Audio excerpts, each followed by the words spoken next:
नमस्कार, स्वागत है आपका कमोडिटी 10 बजे 10 मिनट में। सबसे पहले शुरुआत करेंगे गोल्ड और सिल्वर के साथ, जहां पर लगातार नया रिकॉर्ड बनता जा रहा है। चांदी कल शाम के सत्र में 1 लाख रुपए के भी पार चली गई है।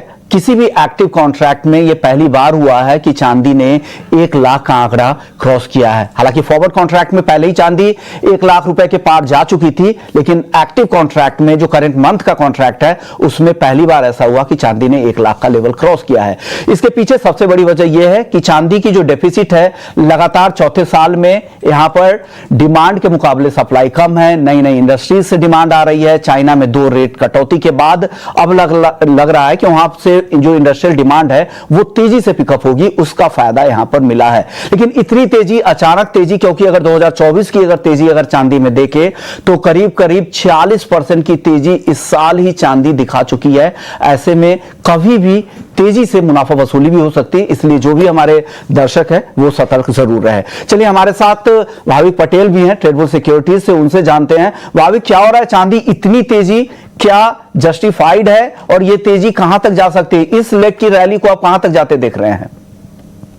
Good morning Vishnu ji. Good morning. देखिए, मुझे लग रहा है कि ये रैली जरूर से जस्टिफाइड है, क्योंकि अगर हम 1 साल पहले भी देखें अगर गोल्ड सिल्वर रेशियो, तो जो यहाँ पे गोल्ड नया लगातार हाई बना रहा था, वह चांदी 10 साल के भी ऊपर नहीं जा रही थी। तो क्लियरली चांदी काफी अंडर परफॉर्म की, और यूजुअली वही सिनेरियो में चांदी अंडर परफॉर्म करती है जब इंडस्ट्रियल प्रोडक्शन लग रहा है कि यहाँ से इकोनॉमी बढ़ेगी। और हम देख रहे हैं कि यूरोप, यूएस, सारे जो कंट्रीज है, चाइना, सारे रेट कट कर रहे हैं। तो यूजुअली जब भी रेट कट होते हैं तो आगे जाके इकोनॉमी जो होती है वो एक्सपांड होती है और इंडस्ट्रियल यूजेज बढ़ती है। तो उसकी वजह से चांदी जो है वो आउट परफॉर्म होती है, क्योंकि इसकी डिमांड बढ़ रही है। अभी फिलहाल मुझे लग रहा है कि ये जो चांदी में इतने शॉर्ट टर्म में बढ़ी है वो थोड़ी यूएस की इलेक्शन की वजह से भी है और थोड़ी फ्रॉड भी है।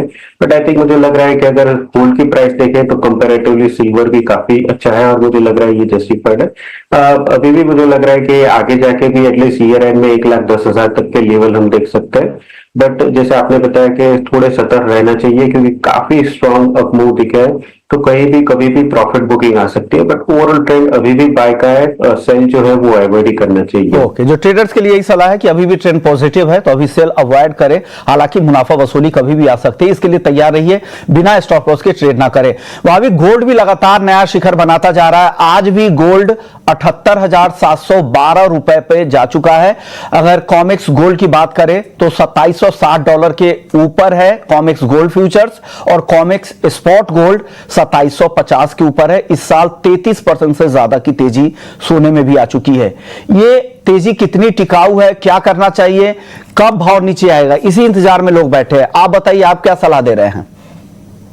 देखिए, आई थिंक जब तक यूएस के इलेक्शन का कंप्लीट नहीं होते तब तक मुझे नहीं लग रहा कि सोने में कोई भी करेक्शन आ सकता है, क्योंकि जो ट्रेडिशनल पैरामीटर्स है, जैसे हम देख रहे हैं कि यूएस के ट्रेजरी बढ़ रहे हैं, डॉलर इंडेक्स बढ़ रहे हैं, जो जब भी ये बढ़ता है तो सोना में करेक्शन आता है। बट सोना जो है अभी वो सारा डिसरिगार्ड कर रहा है। तो क्लियरली ये अगर हम देखें तो डेरिवेटिव ट्रेड है जहां पे लोग लॉन्ग पोजीशंस खड़े रख के प्राइस बढ़ा रहे हैं।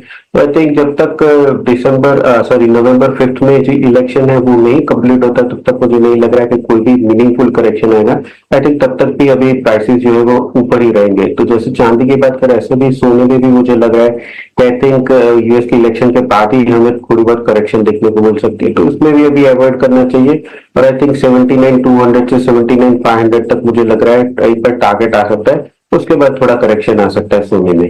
ओके, तो 7900 के ऊपर भी सोना जा सकता है। इनका टारगेट 79,500 तक का आ रहा है।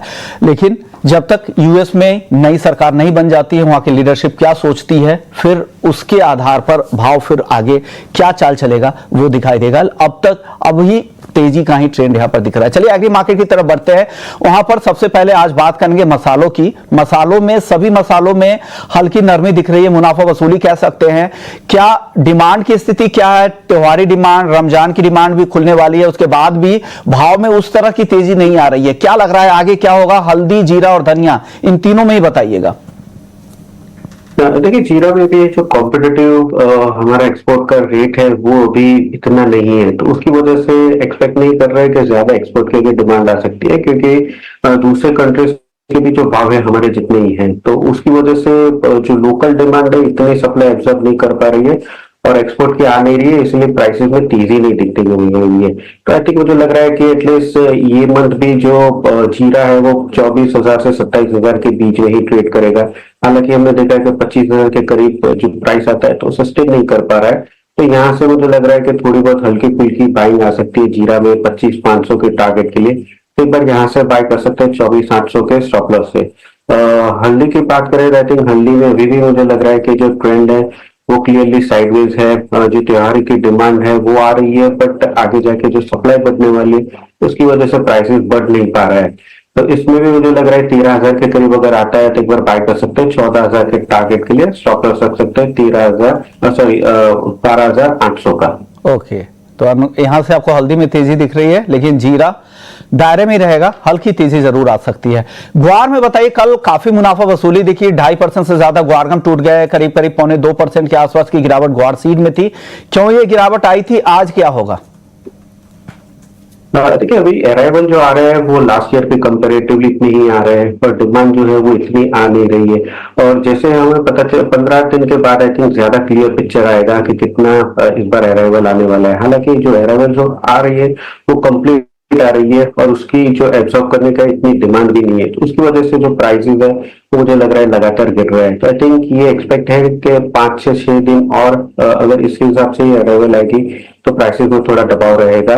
तो मैं एक्सपेक्ट कर रहा हूँ कि 5300 से 5250 तक एक बार गुआ सीड आ सकता है, वहां से थोड़ी वैल्यू बाइंग आ सकती है। तो जो भी ट्रेडर्स है आई थिंक थोड़ा वेट कीजिए, 5250 के करीब आता है तो 5150 के स्टॉप लॉस से पोजिशनल ट्रेड ले सकते हैं 5400 के लिए।